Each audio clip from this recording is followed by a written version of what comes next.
Hello everyone, मैं हूं श्वेता और आप देख रहे हैं स्टडी कॉमर्स। इस वीडियो में हम डिस्कस करेंगे आर्टिकल्स ऑफ एसोसिएशन। आप हमें टेलीग्राम पे ज्वाइन कर सकते हैं, लिंक आपको डिस्क्रिप्शन बॉक्स में मिल जाएगी। तो चलिए शुरू करते हैं। फर्स्टली यहाँ पे एक क्वेश्चन है, in case of conflict between memorandum of association and articles of association. Option first है the article shall prevail, second है memorandum shall prevail, the matter can be resolve by the directors, और fourth है none of these. इसका answer आप comment box में दे सकते हैं। एंड में हम इसके आंसर के बारे में बात करेंगे। तो सबसे पहले देखते हैं आर्टिकल्स ऑफ एसोसिएशन क्या होता है। तो आर्टिकल्स गवर्न करते हैं कंपनी की इंटरनल मैनेजमेंट को, यानी आर्टिकल्स में रूल्स एंड रेगुलेशंस दिए गए होते हैं जो कि कंपनीज की एक्टिविटीज़ को इंटरनली मैनेज करने को गवर्न करते हैं। यानी कंपनी की जो एक्टिविटीज़ हैं उनको किस तरीके से इंटरनली मैनेज किया जाएगा, उससे related rules and regulations articles में दिए होते हैं। ये ऑफिसर्स की अथॉरिटी को स्पेसिफाई करते हैं। कंपनीज एक्ट 2013 के सेक्शन 2 सबसेक्शन 5 में आर्टिकल्स की डेफिनेशन दी गई है, जिसमें ये बताया गया है कि आर्टिकल्स ऑफ एसोसिएशन कंपनी का ओरिजिनली फ्रेम्ड हो या जो टाइम टू टाइम अल्टर किया गया हो as per any previous company law या फिर प्रेजेंट एक्ट जो कि कंपनीज एक्ट 2013 है, जो कंपनी पर अप्लाई होगा। रेगुलेशंस टेबल एफ से टेबल जे में दिए गए हैं शेड्यूल 1 के एक्ट में।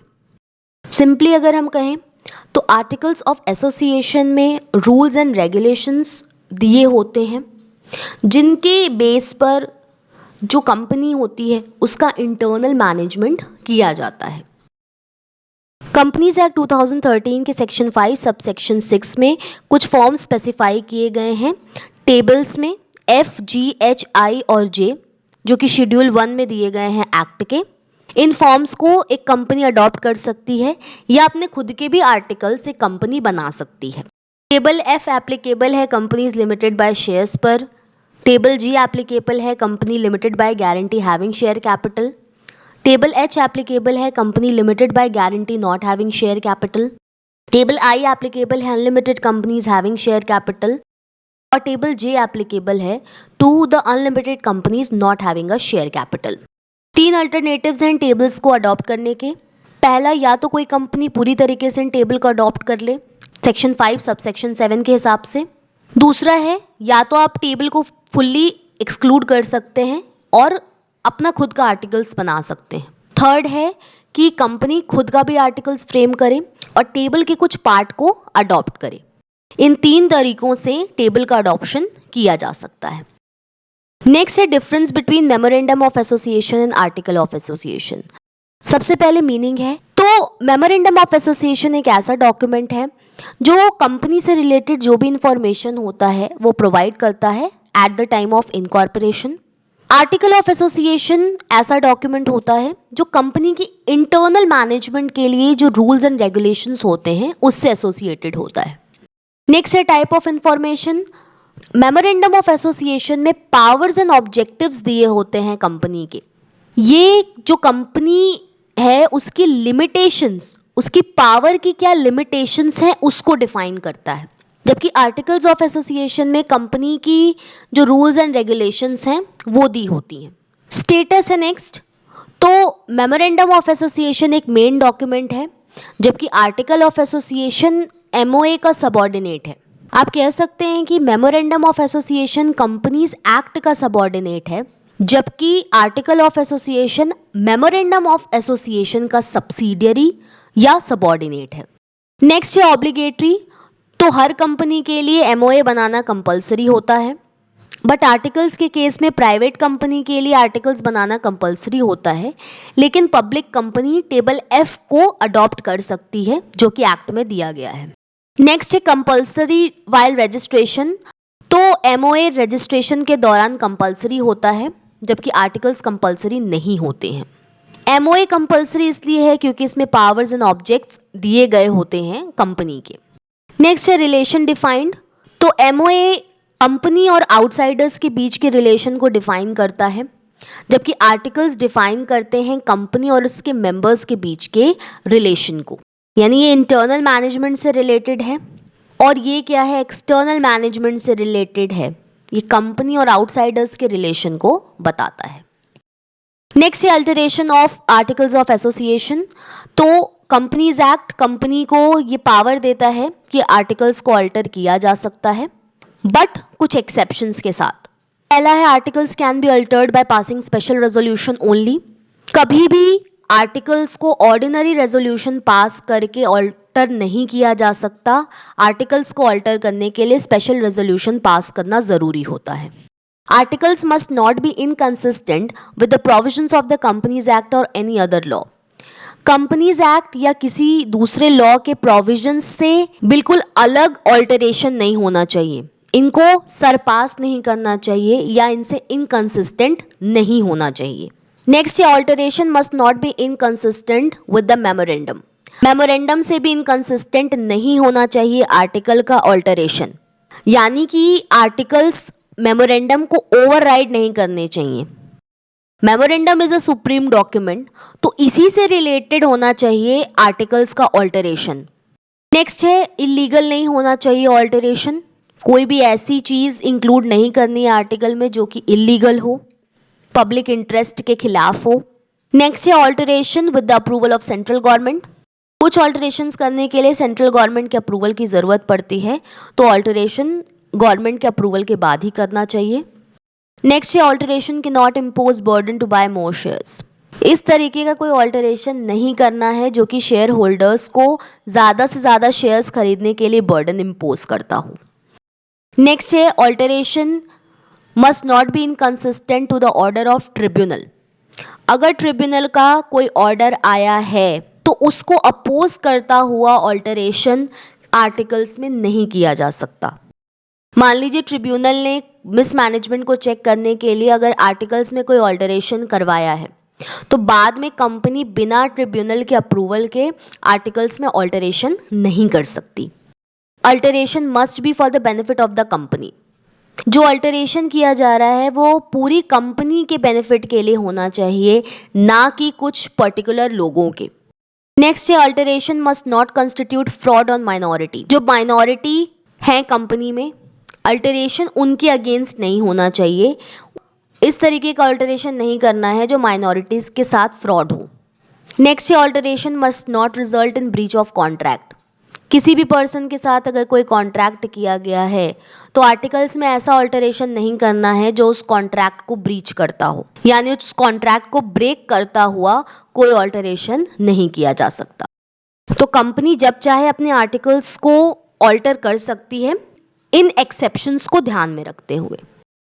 नेक्स्ट है the doctrine of constructive notice.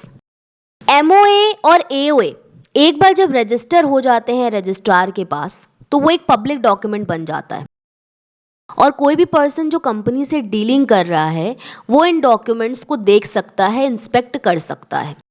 तो एज पर लॉ ये प्रिज्यूम कर लिया जाता है कि कोई भी पर्सन अगर कंपनी से डील कर रहा है तो उसको इन डॉक्यूमेंट्स के कंटेंट्स की पूरी नॉलेज होती है।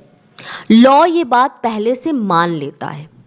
इसी को कहते हैं डॉक्ट्राइन ऑफ कंस्ट्रक्टिव नोटिस। चूंकि एमओए और एओए एक पब्लिक डॉक्यूमेंट है, तो लॉ इस बात को पहले से ही मान लेता है कि कोई भी पर्सन अगर कंपनी के साथ डील कर रहा है तो उसे इस डॉक्यूमेंट्स की पूरी जानकारी है, उस पर्सन ने इन डॉक्यूमेंट्स को इंस्पेक्ट किया है। तो अगर कोई पर्सन किसी कॉन्ट्रैक्ट में एंटर करता है कंपनी के साथ जो कि कंपनी की पावर्स के बियॉन्ड है, तो फिर उस कॉन्ट्रैक्ट के अंडर में जो उस पर्सन के राइट्स होते हैं वो उसको क्लेम नहीं कर सकता। नेक्स्ट है the doctrine of indoor management. Doctrine of indoor management exception है to the doctrine of constructive notice. Doctrine of constructive notice company को फेवर करता है, जबकि doctrine of indoor management favour करता है जो आउटसाइडर है या जो पर्सन है जो कंपनी के साथ डीलिंग कर रहा है। तो as per the doctrine of indoor management, अगर कोई पर्सन कंपनी के साथ डील कर रहा है तो ये मान लिया जाता है कि उसको एमओए और एओए के कंटेंट्स के बारे में पूरी जानकारी है, बट इसके अलावा उसको कोई और चीज़ करने की ज़रूरत नहीं है। यानी अगर जो कॉन्ट्रैक्ट किया गया है वो मेमोरेंडम के पावर्स के अंदर है, इंटरनल मैनेजमेंट में अगर कोई भी इरेगुलरिटी होती है तो वो उस पर्सन के राइट को जो कॉन्ट्रैक्ट में उसको मिला है उसे इफेक्ट नहीं करती है। यानी एक पर्सन को बार बार रेगुलरली चेक करने की ज़रूरत नहीं है कि प्रॉपरली इंटरनल मैनेजमेंट कंपनी का हो रहा है या नहीं हो रहा है। अगर कोई कॉन्ट्रैक्ट मेमोरेंडम की पावर्स के अंडर है तो उस पर्सन को कॉन्ट्रैक्ट में पूरा राइट मिलेगा, इररिस्पेक्टिव ऑफ द फैक्ट कि इंटरनल मैनेजमेंट में कोई भी इरेगुलरिटी है। तो doctrine of indoor management favour करता है आउटसाइडर्स को। इससे भी रिलेटेड कुछ एक्सेप्शंस हैं। पहला है नॉलेज ऑफ इरेगुलरिटी। अगर जो पर्सन क्लेम कर रहा है प्रोटेक्शन के लिए, अगर उसको पहले से ही नॉलेज होती है कंपनी की इरेगुलरिटी से रिलेटेड, तब वो क्लेम नहीं कर सकता। यानी पर्सन का क्लीन हैंड होना चाहिए। अगर उसको इरेगुलरिटी की जानकारी थी तो इसका मतलब उस पर्सन को ऑलरेडी पता था कि कंपनी में इरेगुलरिटी है, प्रॉब्लम्स हैं, उसके बावजूद वो कॉन्ट्रैक्ट में एंटर करता है, तो फिर उसका जो राइट है वो उसको नहीं मिलेगा। दूसरा है negligence on the part of the person dealing with the company. अगर ऐसा कोई मैटर है जिसमें जो पर्सन डीलिंग कर रहा है उसको इंक्वायरी करना ज़रूरी है, तब भी वो इस बात को निगलेक्ट करता है और इंक्वायरी नहीं करता है और फर्दर कोई प्रॉब्लम होती है तो फिर वो अपने राइट को अक्वायर नहीं कर पाएगा। नेक्स्ट है फॉर्जरी। अगर कोई फॉर्जरी की गई है तो वो नल एंड वॉइड होगी। मान लीजिए कि कोई शेयर सर्टिफिकेट इशू करना रहा और उसमें 2 डायरेक्टर्स के साइन चाहिए थे, बट जो सेक्रेटरी है उसने क्या किया कि उन दोनों डायरेक्टर्स के नकली साइन बनाकर शेयर सर्टिफिकेट को इशू कर दिया। अगर ऐसा कुछ किया गया है तो फिर वो जो सर्टिफिकेट है वो नल हो जाएगा, वॉइड हो जाएगा। कोई भी कंपनी किसी ऑफिसर की गई फॉर्जरी के लिए लायबल नहीं होती है। नेक्स्ट है नो नॉलेज ऑफ आर्टिकल्स। अगर जो पर्सन डीलिंग कर रहा है उसको आर्टिकल से रिलेटेड कोई नॉलेज नहीं है, तब वो कोई क्लेम नहीं कर सकता। यानी अगर किसी पर्सन को प्रोटेक्शन चाहिए under the rule of indoor management, तो सबसे पहले उसको आर्टिकल्स की और मेमोरेंडम की पूरी जानकारी होनी चाहिए। उसके बाद ही वो इंडोर मैनेजमेंट के रूल के अंडर कोई क्लेम कर सकता है। अगर किसी पर्सन को कॉन्ट्रैक्ट में एंटर होने से पहले आर्टिकल्स की कोई जानकारी नहीं थी तो उस केस में वो डॉक्ट्राइन ऑफ इंडोर मैनेजमेंट के अंडर कोई भी क्लेम नहीं कर सकता।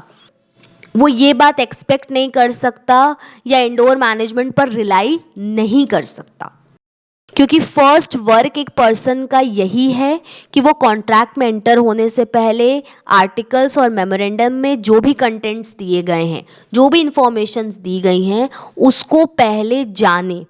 उसके बाद अगर कोई प्रॉब्लम होती है तब इंडोर मैनेजमेंट के अंडर उसको सेव किया जा सकता है।